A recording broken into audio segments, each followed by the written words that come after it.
భగవంతునికి భక్తుల మనోభావాలు అంటేనే బహుప్రీతి అంట. భగవంతునికి భక్తుల మనోభావాలు అంటేనే బహుప్రీతి అంట.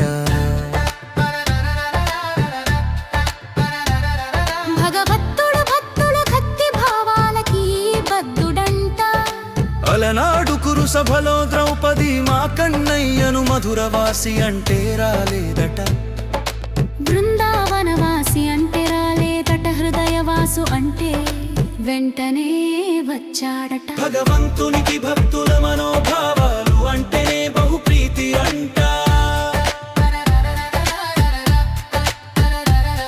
భగవంతునికి భక్తుల మనోభావాలు అంటేనే బహుప్రీతి అంట.